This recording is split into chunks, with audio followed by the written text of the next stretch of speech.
बहुत समय पहले की बात है। एक सुंदर वन के पास मलय नामक नगर था। राज्य में गौतम बुद्ध के धार्मिक उपदेशों का प्रभाव बहुत ज्यादा था। यहाँ समय समय पर कई सारे धार्मिक प्रयोजन होते रहते थे। मलय राज्य में भीमा नाम का एक 18 वर्षीय युवक रहता था, जिसके माता पिता का देहांत बचपन में हो चुका था। वो बहुत मेहनती युवक था। भीमा एक बड़े व्यापारी की दुकान में काम किया करता था। वहाँ से मिले पैसे से ही उसका गुजर बसर चलता था। भीमा रोज सुबह जल्दी दुकान चले जाता था और रात में देर से घर आता था। घर में अकेले होने के कारण और घर का भी काम करने के भीमा का मन अशांत रहता था। भीमा घर आकर रोज अपने लिए वह 4 रोटी और सब्जी बनाता।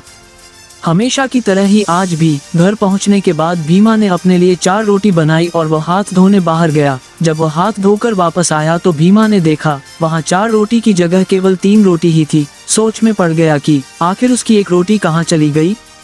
कुछ देर सोचने के बाद भीमा ने सोचा शायद गलती से उसने आज 3 ही रोटी बनाई हो और वो उन्हीं 3 रोटी को खाकर सो गया। फिर अगले दिन रोज की तरह सुबह दुकान पर गया और रात को देर से लौटा। आने के बाद भीमा ने अपने लिए फिर से 4 रोटी और सब्जी बनाई, फिर हाथ धोने चला गया। जब वह वापस आया तो फिर उसकी 4 रोटी की जगह सिर्फ 3 ही रोटी थी। वह परेशान हो गया। उसने इधर उधर देखा पर कोई नहीं था। ये सिलसिला बहुत दिन तक चलता रहा और वह परेशान हो गया। एक दिन उसके दिमाग में आया कि क्यों न आज छुपकर देखा जाए कि आखिर यह एक रोटी जाती कहाँ है। उसने फिर 4 रोटी बनाई और हाथ धोने के बहाने घर के बाहर छुप के खड़ा हो गया। तब भीमा ने देखा उसकी एक रोटी चूहा ले जा रहा है। भीमा जल्दी से वहां आया और भीमा ने चूहे से कहा, तुम क्या कर रहे हो? मैं मुश्किल से खुद के लिए पैसे कमाता हूँ और सिर्फ 4 रोटी बनाता हूँ। उसमें से भी अगर तुम एक रोटी ले लोगे तो फिर मेरे लिए तो सिर्फ 3 ही रोटी बचेंगी। ये सुन चूहा बोला, भाई यह मेरी किस्मत की रोटी है और इसे मुझे ले जाने दो। ये सुन भीमा बोला, ये क्या बात हुई? ये रोटी तुम्हारी किस्मत की कैसे है? तब चूहा भीमा से बोला, तुम्हारे सारे प्रश्नों के उत्तर केवल गौतम बुद्ध ही दे सकते हैं, तुम उनके पास जाओ। भीमा भी काफी समय से गौतम बुद्ध से मिलना चाहता था। वह ये जानना चाहता था कि इतना परोपकारी और मेहनती होने के बाद भी उसके जीवन में इतने कष्ट क्यों हैं। ये सोच भीमा ने उस चूहे की बात मान ली और अगले दिन ही भीमा दुकान के मालिक के पास गया और अपने मालिक को रात की पूरी घटना बताई। ये सुन भीमा के मालिक ने कहा, ठीक है जाओ, लेकिन अब अगर तुम गौतम बुद्ध के पास जा ही रहे हो तो मेरा भी एक प्रश्न पूछ लेना। भीमा बोला, क्या? मालिक बोला, मेरी बेटी 18 साल की हो गई है और वह जन्म से आज तक नहीं बोल पाई है। क्या मेरी बेटी कभी बोल पाएगी? ये कहते कहते भीमा के मालिक की आंखों में आंसू आ गए। भीमा ने अपने मालिक से कहा, आप परेशान ना हो, मैं जरूर आपका प्रश्न पूछूंगा। और भीमा ये कहकर अपनी यात्रा पर निकल गया। गौतम बुद्ध मलय नगर से काफी दूर रहा करते थे, इसलिए भीमा को बहुत लंबी यात्रा तय करनी थी। भीमा ने जैसे ही आधी यात्रा की, भीमा को आधी यात्रा में पहाड़ों में एक जादूगर मिला। भीमा उस जादूगर के पास गया और गौतम बुद्ध के पास पहुंचने का रास्ता पूछा। जादूगर ने भीमा से गौतम बुद्ध के पास जाने का प्रयोजन पूछा। भीमा ने सारी बात जादूगर को बता दी। भीमा की बात सुन जादूगर ने बताया कि इस बड़े से पहाड़ को पार कर तुम्हें एक नगर दिखेगा, वहां जाकर तुम आगे का रास्ता पूछ लेना। पहाड़ देख भीमा ने कहा कि इस पहाड़ को पार करने में तो काफी वक्त लगेगा। ये सुन जादूगर ने कहा कि अगर तुम मेरा भी एक प्रश्न महात्मा बुद्ध से पूछने का वचन दो तो मैं तुम्हें चंद पलों में पहाड़ पार करवा सकता हूँ।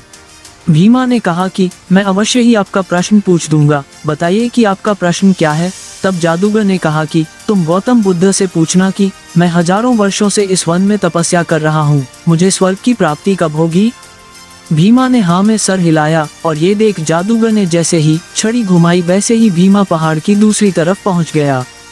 महात्मा बुद्ध तक पहुँचने की यात्रा बहुत लंबी थी, इसलिए भीमा के सामने काफी चुनौतियां आती रहीं। कुछ ही देर बाद भीमा को एक बहुत बड़ी नदी नजर आई। वह उसे पार करनी थी। भीमा को समझ नहीं आ रहा था कि वह इस नदी को कैसे पार करे। वह इधर उधर मदद के लिए देख रहा था पर उसे कोई नजर नहीं आया।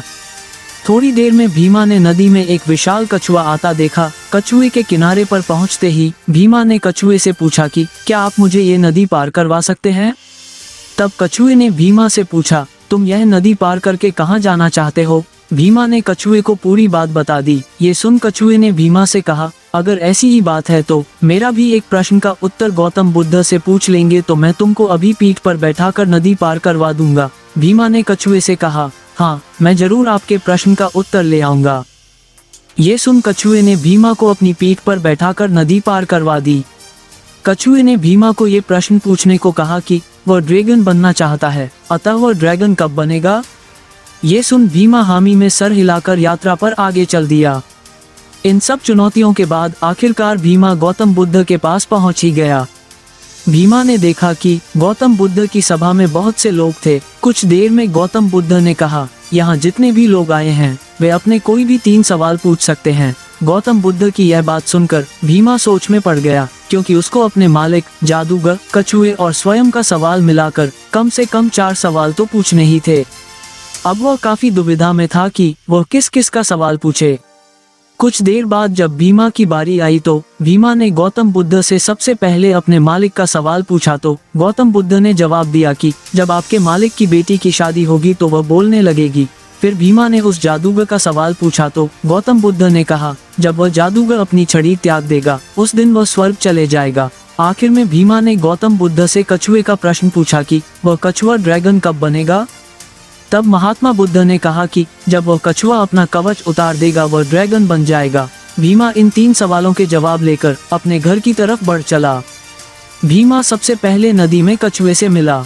कछुए ने भीमा को नदी पार करवाई और अपने प्रश्न का उत्तर मांगा तो भीमा ने बताया, गौतम बुद्ध ने कहा कि जब तुम अपना कवच उतार दोगे तो तुम ड्रैगन बन जाओगे। ये सुन जैसे ही कछुए ने अपना कवच उतारा वह ड्रैगन बन गया और उस कवच में भीमा को चमचमाते हुए 3 मोती मिले। ड्रैगन बने हुए कछुए ने उपहार स्वरूप वह 3 मोती खुशी खुशी भीमा को दे दिए। कुछ दिनों की यात्रा करने के बाद भीमा उस बड़े से पहाड़ के पास पहुंचा जिसे जादूगर ने पार करवाया था। वहां पहुंचकर भीमा ने जादूगर को आवाज लगाई और जादूगर वहां प्रकट हो गया। जादूगर ने भीमा को पहाड़ पार करवाया और अपने प्रश्न का उत्तर मांगा। तब भीमा ने जादूगर को बताया कि गौतम बुद्ध ने कहा है, जब जादूगर अपनी छड़ी त्याग देगा तो वह स्वर्ग चले जाएगा। ये सुनकर जादूगर ने अपनी छड़ी भीमा को दे दी और वह स्वर्ग चले गया। अंत में भीमा अपने मालिक के घर पहुंचा और अपने मालिक से मिल सारी बात बताई। भीमा ने मालिक के प्रश्न का उत्तर दिया कि जब आपकी बेटी की शादी होगी तब वह बोलने लगेगी। ये सुनकर भीमा का मालिक भीमा से बोला, मुझे पता है कि महात्मा बुद्ध यहाँ से बहुत दूर रहते हैं। बुद्ध से मिलने के लिए तुमने बहुत सी कठिनाइयों का सामना किया है और तुम अपना प्रश्न न पूछकर मेरे और अन्य लोगों के प्रश्नों का उत्तर लाए हो, जो बताता है कि तुम बहुत ही साहसी, होनहार, कर्तव्यनिष्ठ और परोपकारी हो। मुझे मेरी बेटी के लिए तुमसे अच्छा लड़का नहीं मिलेगा। फिर भीमा के मालिक ने अपनी बेटी व भीमा की शादी करवा दी। शादी होते ही भीमा के मालिक की बेटी बोलने लगी। वह देख भीमा के मालिक बहुत खुश हुए। भीमा के पास अब 3 कीमती मोती थे जिन्हें बेचकर भीमा अमीर हो गया था। उसके पास जादूगर की छड़ी थी जिससे भीमा ताकतवर बन गया और खुशी से अपना जीवन यापन करने लगा। यदि हम दूसरों की परेशानी में मदद करते हैं तो भगवान भी स्वयं हमारी मदद करते हैं। इसलिए जितना संभव हो हर किसी की मदद करनी चाहिए और अपने स्वार्थ से पहले दूसरों का भला सोचना चाहिए। जैसे कि भीमा ने दूसरों की परेशानी देखी और उनके सवालों के जवाब गौतम बुद्ध से पूछे, न कि स्वयं के। धन्यवाद।